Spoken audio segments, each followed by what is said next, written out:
ഇനിയിപ്പോൾ നമ്മൾ പോകുന്ന അടുത്ത ഒരു റിപ്പോർട്ട് എന്ന് പറയുന്നത് ഈ കിക്ക് ഗ്രിഡ്സ് പരിപാടിക്കിടയിൽ സ്വർണ്ണമാല നഷ്ടപ്പെട്ട പെൺകുട്ടിക്ക് മാല വാങ്ങി നൽകി മന്ത്രി വി അബ്ദുറഹ്മാൻ. കായിക വകുപ്പിന്റെ നേതൃത്വത്തിൽ തിരുവനന്തപുരം സെൻട്രൽ സ്റ്റേഡിയത്തിലേക്ക് നടത്തിയ വാക്കത്തോണിനിടയിലാണ് കോളേജ് വിദ്യാർത്ഥിയായ ലക്ഷ്മി വിമലിന് മാല നഷ്ടപ്പെട്ടത്. മന്ത്രിയുടെ അപ്രതീക്ഷിതമായ നടപടിയിലെ അമ്പരപ്പും സന്തോഷവും ലക്ഷ്മിക്കും കുടുംബത്തിനും ഇപ്പോഴും മാറിയിട്ടില്ല. ഞാൻ അവിടെ മുമ്പ് പ്രാക്ടീസ് ചെയ്യണുണ്ടായിരുന്നു സ്റ്റേഡിയത്തിൽ. അപ്പോൾ അവിടുത്തെ സെക്യൂരിറ്റീനെ എനിക്ക് അത്യാവശ്യം അറിയാം. അപ്പം ഞാൻ ഇങ്ങനെ മാമനോട് പറഞ്ഞു, മാമ എൻ്റെ സ്വർണ്ണമാല കളഞ്ഞു പോയി. ഇരുന്ന് സാറേ ഇങ്ങനെ എന്താണ് കാര്യം, എങ്ങനെയാണ് മാല പോയെന്ന് പറഞ്ഞപ്പോൾ എനിക്ക് പെട്ടെന്ന് അങ്ങ് ഭയങ്കര കരച്ചിലാണ്. സംസ്ഥാന കായിക വകുപ്പും സ്പോർട്സ് കൗൺസിലും ചേർന്ന് സംഘടിപ്പിച്ച കിക്ക് ഡ്രഗ്സ് വാക്കത്തോണിനിടെയാണ് സംഭവം.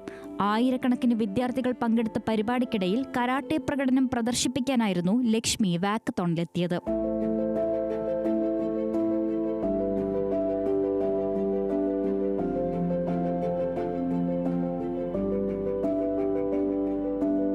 അപ്രതീക്ഷിതമായി പരിപാടിക്കിടെ ലക്ഷ്മിയുടെ മാല നഷ്ടപ്പെട്ടു. സെൻട്രൽ സ്റ്റേഡിയവും പരിസര പ്രദേശങ്ങളുമെല്ലാം അരിച്ചുപെറുക്കിയെങ്കിലും മാല കണ്ടെത്താനായില്ല. 5 ഗ്രാം തൂക്കം വരുന്ന മാല നഷ്ടപ്പെട്ടതിലെ ദുഃഖം മറച്ചുവയ്ക്കാനാകാതെ ലക്ഷ്മി എത്തിച്ചേർന്നതോ മന്ത്രി വി അബ്ദുറഹ്മാന്റെ പക്കൽ. കാര്യം ചോദിച്ചു മനസ്സിലാക്കിയ മന്ത്രി കണ്ടെത്തിയ പരിഹാരവും ഏവരെയും അമ്പരപ്പിക്കുന്നതായിരുന്നു.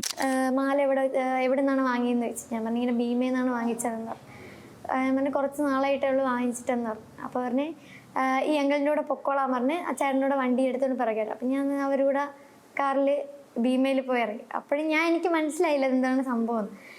അപ്പം മാലയുടെ മോഡൽ അവിടെ നോക്കിയപ്പം മാലയുടെ മോഡൽ അവിടെ ഇല്ലായിരുന്നു. നമ്മൾ ആ ഭീമയെ നല്ല എടുത്തത്, പോത്തോങ്കോട് നിന്നാണ് എടുത്തത്.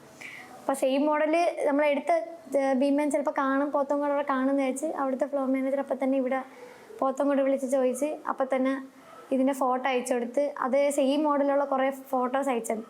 അപ്പോഴെനിക്ക് കാര്യം മനസ്സിലായി. അപ്പോൾ പറഞ്ഞ് മാല ഏത് മോഡൽ, അപ്പോൾ ഇതിൻ്റെ എൻ്റെ കയ്യിൽ ഉണ്ടായിരുന്നതിൻ്റെ ശരിക്കും എക്സാക്ട് മോഡൽ ഞാനൊരു മാല കാണിച്ചത് പറഞ്ഞ് അപ്പം തന്നെ എല്ലാ കാര്യങ്ങളും ചെയ്ത് പേയ്മെൻറ്റ് ചെയ്തിട്ട് ബില്ല് കൈ തന്നിട്ട് പറഞ്ഞ് അവിടെ പോയി മാല വാങ്ങിച്ചോളാൻ പറഞ്ഞു.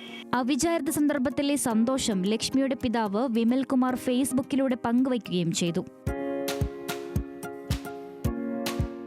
വീട്ടിലെത്തിയതിനു ശേഷം മന്ത്രിയെ ബന്ധപ്പെടാനും കുടുംബം മറന്നില്ല. നേരിട്ട് കണ്ട് സന്തോഷം അറിയിക്കണമെന്ന് ആവശ്യപ്പെട്ട ലക്ഷ്മിയോട് ഏതു നിമിഷവും നേരിൽ കാണാമെന്നായിരുന്നു മന്ത്രിയുടെ മറുപടി. ആ കൂടിക്കാഴ്ചയ്ക്കുള്ള നിമിഷത്തിനായി കാത്തിരിക്കുകയാണ് ലക്ഷ്മിയും കുടുംബവും. ന്യൂസ് മലയാളം, തിരുവനന്തപുരം.